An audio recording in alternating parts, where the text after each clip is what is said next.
I do have my flag, so we can open with a pledge. You gotta stand up. That's true. It's naval time.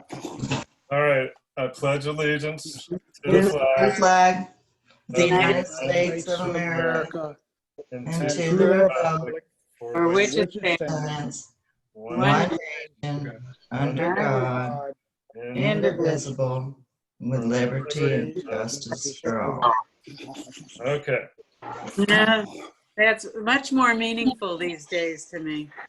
Dorothy can continue to put that in her minutes. Right.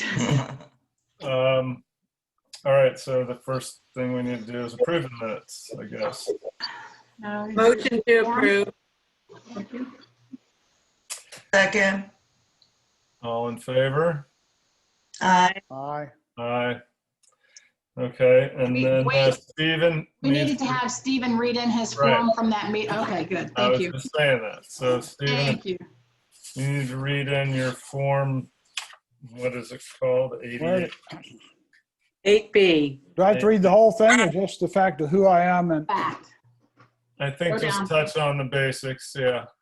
Down. Stephen Withers, and I recuse myself from the vote because I am actually a consultant of the town on the project concerning the vote. And the project is a temporary town offices. And therefore, I discussed that with Robert, and he said agreed that I should probably abstain from the voting. Perfect. Okay. All right. And with that, I will let Brad take the floor. Brad, your mic's off. You're muted. Sorry, There you okay. are. Sorry about that. I didn't have anything to Sorry. do with that. It was, all right, we're back on now. So yeah, thank you. Yeah, our first case we have, all right, let me introduce myself first. I'm Brad Cornelius with Wade Trim. I serve as the contracted town planner. So the first case we have this evening for the DRB, it's case Z20-12. The property is at 1221 Oakdale Street. And it's owned by DR Developments LLC, and their representative is Don Sharp with the Villa Homes, and Mr. Sharp is online with us this evening, so I did see him there, and he is the authorized representative. What this request is for, Mr. Sharp is looking to build a home at 1221 Oakdale Street. It's actually, this property is at the corner of Oakdale Street and 12th Avenue. And it's the portion of 12th Avenue which actually dead ends into the lake that's undeveloped. And you can see there, as Robert's showing you, and his property is there to the south of that undeveloped right-of-way. But that is right-of-way. It is a platted right-of-way. And just so the board is aware, what's within that right-of-way is actually a town stormwater facility. So there's a drain in there. There's a pipe in there. So that is actually a drainage structure for the town of Windermere in that area. Because of the location of this property, it's considered under the town's code a non-contiguous corner lot because it is at the corner of two right-of-ways. The code just states right-of-way. It doesn't discriminate between whether it's an approved right-of-way or not an approved right-of-way. It's just a right-of-way.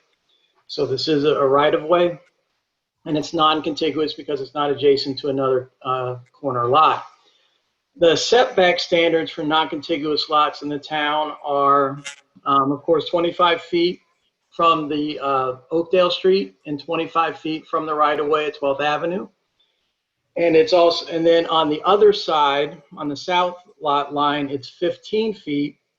And then, of course, on the back, it's 50 feet from the normal high water of the lake. Those are the required setbacks. And when we let Mr. Sharp know of the required setbacks, the home that he's looking to design and to construct, and we have the floor plans in your information, it does not fit within those setback requirements. So that's what brought forward this variance request. So in Mr. Sharp's variance request, what he is asking for is to reduce the setback along the right-of-way of West 12th Avenue from the required 25 feet to 15 feet. And you can see that on the left side of the diagram that Robert's showing there. 15 feet. And then on the other side, which would be the south side to the adjacent lot, to reduce that setback requirement from 15 feet to 10 feet. He would meet the other requirements in terms of the 25 to Oakdale, the 50 to the normal high water of the lake. He would also be within the maximum floor area that would be allowed, as well as we didn't actually get a full site plan, so we're assuming, you know, they would have to be within also the impervious limitations, as well as meet all the stormwater standards. A couple points of information for the DRB for your consideration. This lot is actually 100 feet wide. It's 80 feet plus an additional 20 feet of the lot next to it. So it's actually 100-foot lot width. If you were to apply the required setback standards, the 25 and 15 on the two side property lines, the width of the house would be 60 feet. The width of the house that's being proposed by the applicant is just shy of 75 feet. It's 74 feet 11 and 7/8 inches, so 75 feet. So it would be about 15 feet narrower in terms of its size with those setbacks. I will also, just for the board's information, we did look at other non-contiguous corner lots and just get an idea of what sizes of other houses are on other non-contiguous, and they are in the neighborhood of that 60-foot range in terms of width, lot width around the town. So that's the summary of the case. In terms of the public notices, we sent out 34 public notices, and we got more after we sent out the agenda. So the final count on the public responses were we received 6 in support of the request, and we received 6 in opposition to the request. And then we also received 2 that were partially in support and partially in opposition. The 2 that were partially in support and partially in opposition, they were supportive of the reduction of the setback along West 12th Avenue to go from the 25 to the 15, but they were not supportive of reducing the 15 to the 10 on the south property line. I will also let the board know of those 6 objections that were received, we did receive objections from the property owners adjacent to the south of the property, which is Mr. Kedor. He objected to the reduction in the setback, and then also to the property owner to the north of West 12th, and that is Mr. and Ms. Gebbin. Both did submit objections to the variance. So with that finishes my presentation. I'll be happy to answer any questions you have. And again, the applicant's representative's online, and I believe he would like to address the board as well. What's the hardship? The hardship, and I can let the applicant address it, but what the applicant has represented is that because the right-of-way that's there is not a roadway, that is basically just green space, that really it shouldn't be considered as a non-contiguous corner lot. And that was what he said is his hardship. And I will say also, so the board would be aware, if it were to not be a non-contiguous corner lot, if it was, say, an internal lot, because of the 100-foot width of the lot, the required setbacks on the side would be 12.5 feet and 12.5 feet. So if it was an internal lot, it would be 12.5 and 12.5. Will the town ever do something? The property is owned by the town? It's public right of way, so yes, it's owned by the town. And do we think the town will ever use it for anything but what it's being used for now? I would leave that to Mr. Smith to answer. No, we would use it for stormwater retention.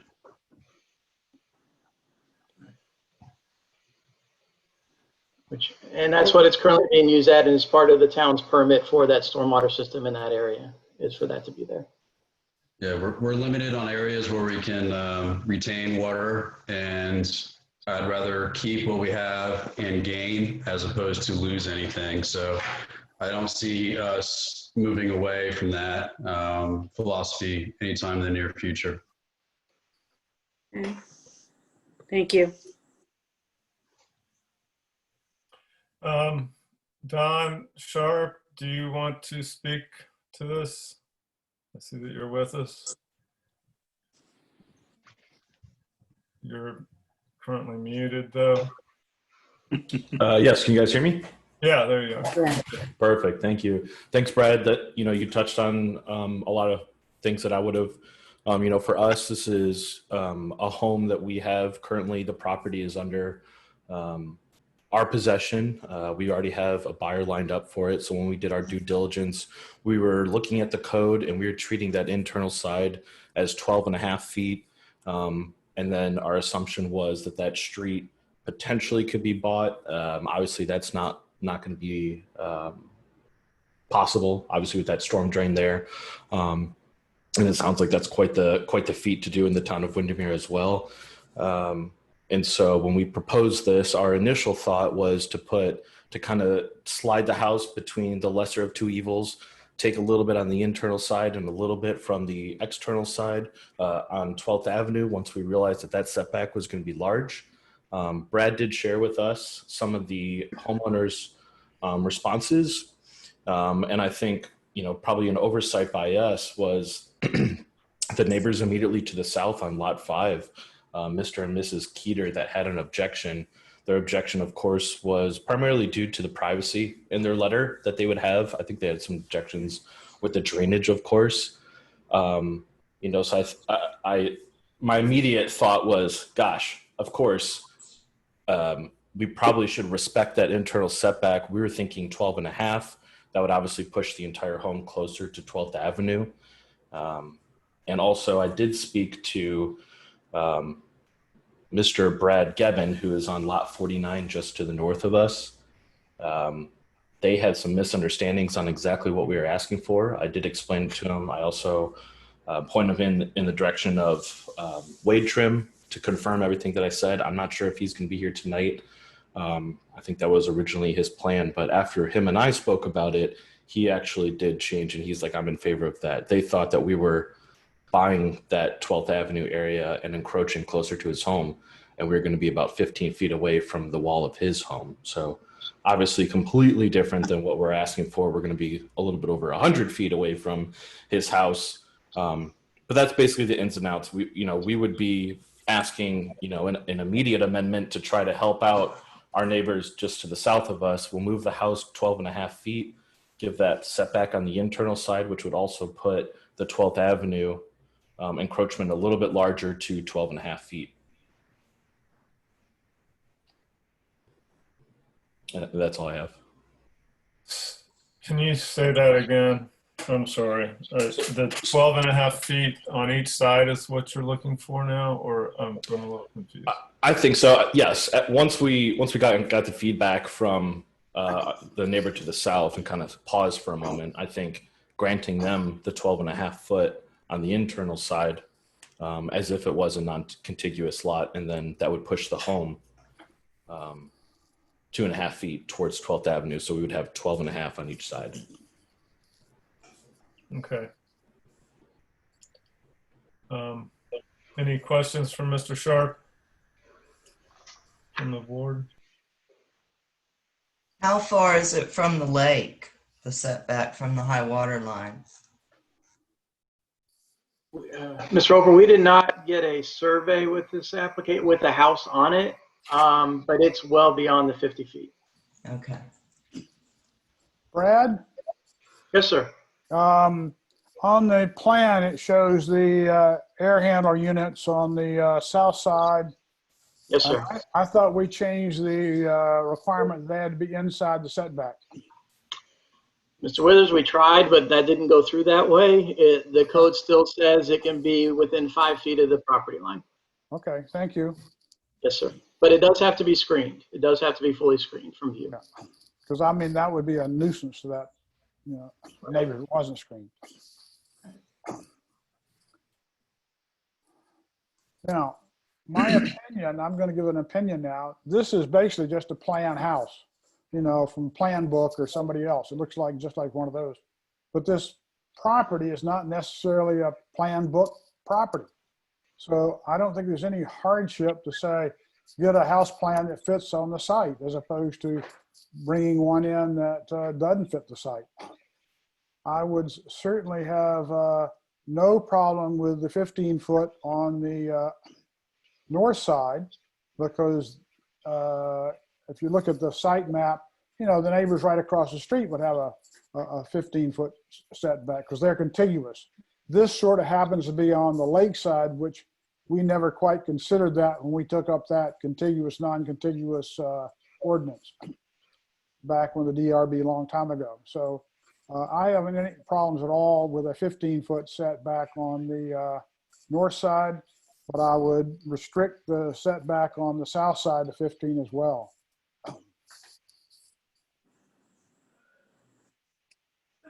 Stephen, I Yes. like that idea, but how can you even say that if code only requires 12 and a half? It's a corner lot. It's a corner lot. No, So it on has the, different. but the south side isn't the corner.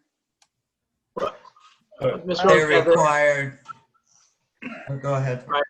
right, yeah, on a non-contiguous corner lot, the other side property line is required to be at 15 on a non-contiguous lot. Where the 12 and a half would come in is if if it was the lot next door with Mr. Keytor in 100 feet, then it would just be 12 and a half because it's an internal lot. But for a non-contiguous corner lot, it's 25 on the right-of-way side and it's 15 on the other side. And what is it between the neighbor on the south side? That's what I'm getting at. It's still 12 and a half, right? 15. No, between the neighbor on the south side, the requirement is 15. Oh, okay. Mr. Sharp had requested, you know, to maybe go to 12 and a half there was what Okay. his request was, instead of the 10. But he's taking the other out of the other side too, though. Correct. Then he reduced the 15 to 12 and a half as well. No, I'm in agreement with Stephen. I'd be good with 15 on both sides. Okay. Any other discussion, Jennifer? I really have never voted in favor of setback variance on a right, next to a right of way. So I feel like I'm being consistent on that. We don't know what the town will do with that land, in the future. Okay, Stephen, anybody want to make a motion? I'll make a motion that we grant a 15-foot variance on the north side and require a 15-foot setback on the south side. I'll second that. Okay. Any more discussion? All in favor? Aye. Aye. All again. Jennifer, you're Opposed. okay. All right, 3-1. We are recommending, board. You can still take this up with the council at their next meeting. So the That's next October meeting, 13th. Oh, sorry, Robert. hey, you're good to go. October 13th. October 13th. It's still to be determined whether it's going to be a Zoom meeting or an in-person meeting. We're still waiting on the governor to extend the executive order. So just please keep in touch with Brad and we'll let you know if it's going to be in person or if it's going to be through the Zoom. I'm anticipating it's still going to be in Zoom because we haven't even entered phase 3 yet. Okay, thank you, Mr. Sharp. Our next item, Brad, I'll let you take it. Sure. Thank you. Our next item it's case number Z20-13. The property is at 12037 Lake Butler Boulevard. The owner is Mr. Tompkins, Chuck Tompkins, and it's a single family home, and Mr. Tompkins is online with us this evening. Mr. Tompkins, his property, as you all may know, is at the corner of Lake Butler Boulevard and Park Avenue. And what Mr. Tompkins is looking to do is to place a generator on the side of his house, on the north side of his house. He is also a corner lot. And where the issue with this one is the code for generators and other mechanical equipment is required to be in the side or rear yard of a property. Because of this being a corner lot, he has 2 front yards. His along Lake Butler Boulevard as well as along Park Avenue. So that's what brings us before you this evening. Is he would like to place it as shown on his diagram that he submitted there on the side of his home, on the north side of his home, on the Park Avenue side, on his property. What you can see, and you see in the photographs that are in the report as well that Mr. Tompkins provided, the right along his property line along Park Avenue is very heavily landscaped. And so that side of his house is not visible from the roadway with all the landscaping there. And it is my understanding, Mr. Tompkins can give more information, already is some other equipment in that area that has been put in the past. So that is a request before you. It would be to permit a variance to allow him to place the generator on that front yard on the north side of the house.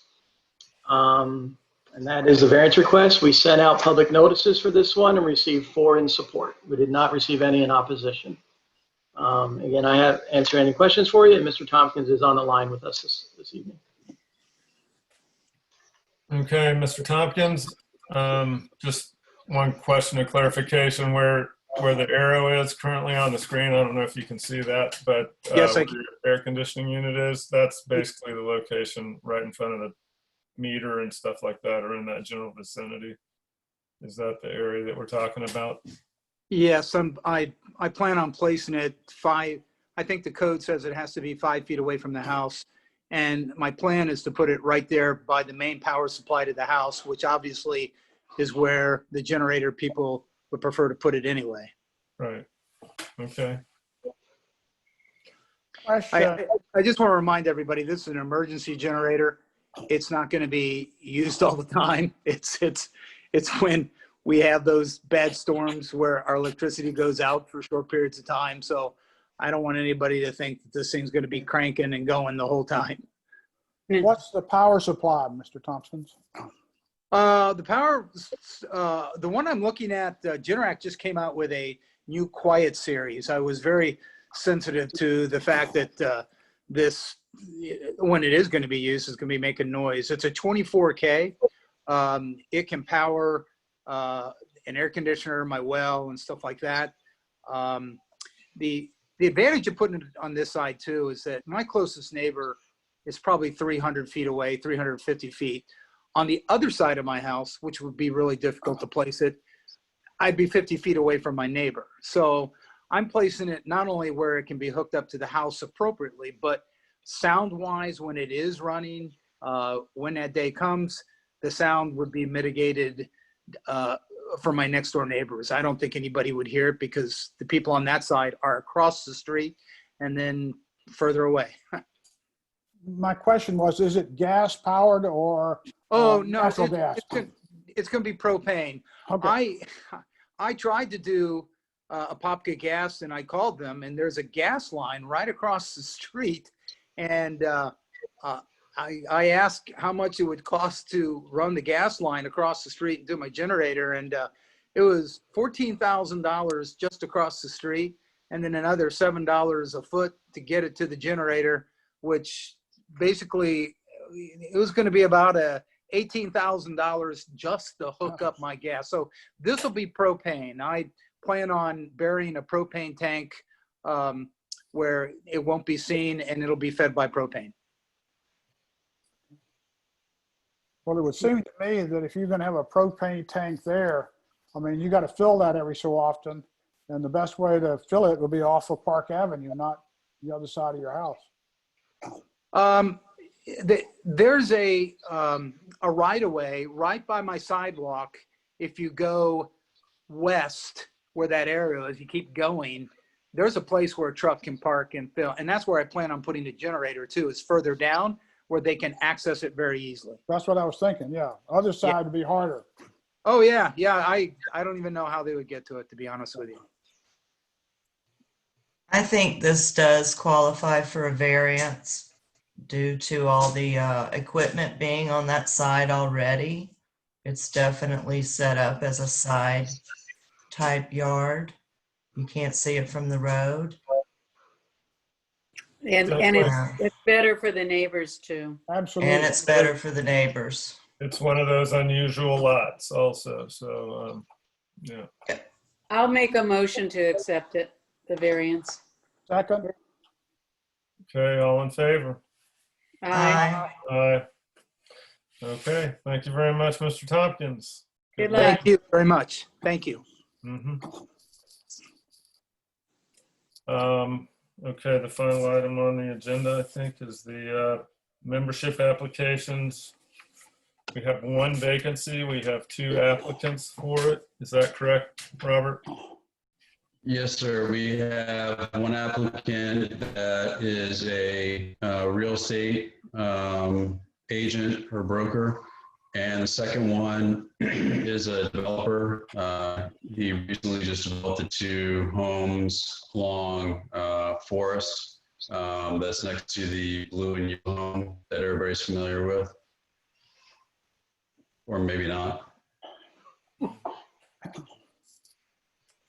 So you have Roger Hines, who is a contractor and has worked in the construction industry for 15 years. And then you have Ermi Yapur, who is a real estate broker. And she was part of the DVC, which I can confirm. Well, Go ahead. my opinion is that we need people who understand plans and development. And both of these can, but I think the construction experience is a little better for our team than real estate. That's the only thing I have to go on from this information. I agree with that, but when new members come in, I think they should get the code and be familiar with our unique code that we have. But I looked at his better because of the construction experience. I agree with that.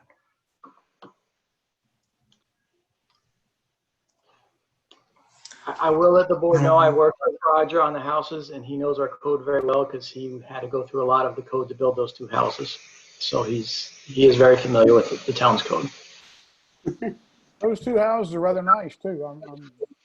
Oh, I know this man. I met him when he was building the houses. Okay. Right, right. And he actually has 2 more permits in with the town for an addition and actually 2 additions he's working on in the town as well. So does he plan to stay? Because it was kind of a last minute decision that he moved into one of the houses.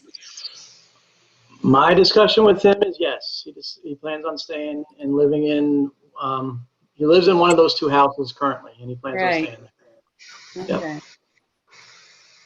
And our code only requires a member to be on a town resident for 6 months. It's not a year. Yeah, that's what it says. Yep. Yeah. Okay.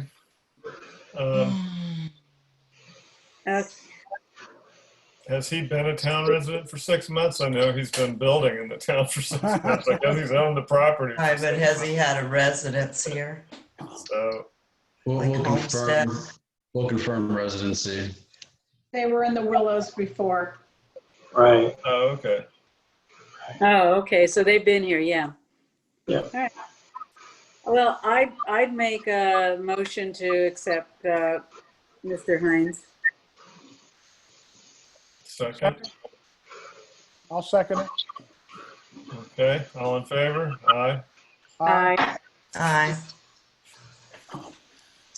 Okay, any other thing from the board? Anybody have anything on their minds?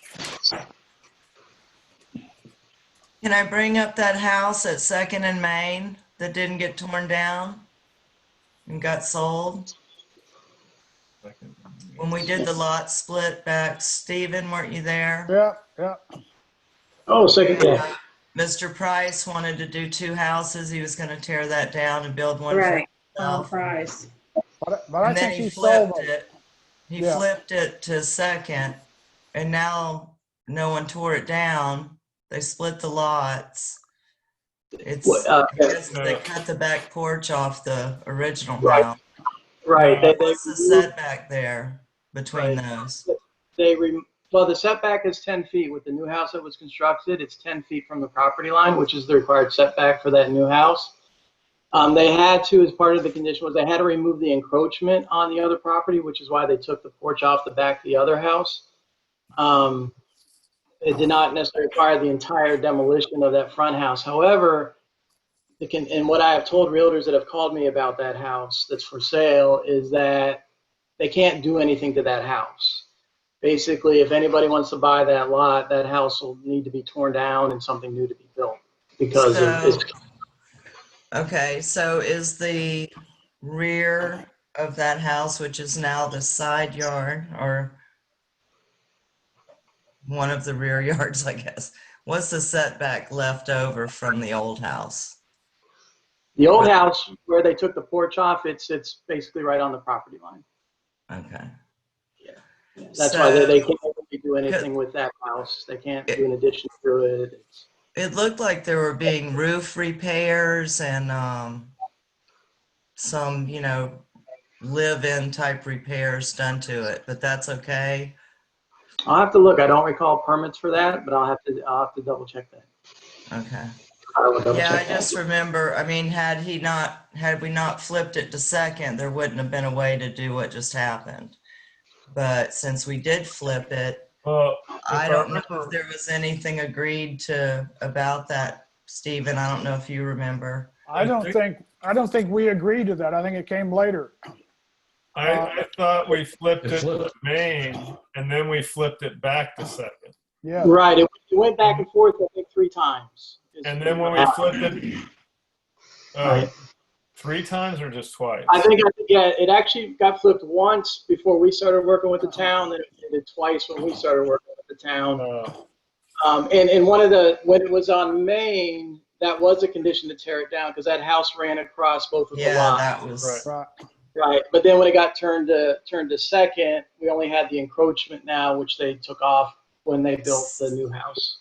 So there's nothing, we didn't bring that up, I guess, I remember flipping it back to second. I don't know if it was on DRB or on the council. Seems like we put requirements on it at some point to take care of the water, help, not shed water onto the neighboring property, and also to put in a good buffer and landscaping as well. Right.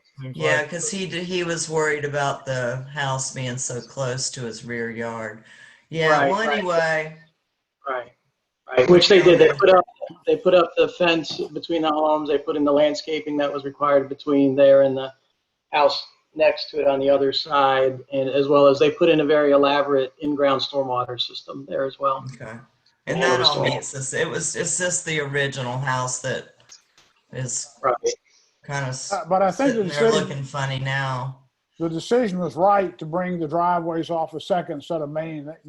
The original safer. Price request was, to keep another driveway from hitting Main Street, which you can't get in and out of. Well, anyway. Right. All right. Well, that's the only thing I've had on my mind. Okay. All right. Well, got a chance to vent. Oh, that was not a vent, believe me. That was an inquiry. Okay. Okay. All right. Motion to adjourn. Motion to adjourn. Second. All in favor? Aye. Aye. All right. Good night. Good night, everybody. Good night.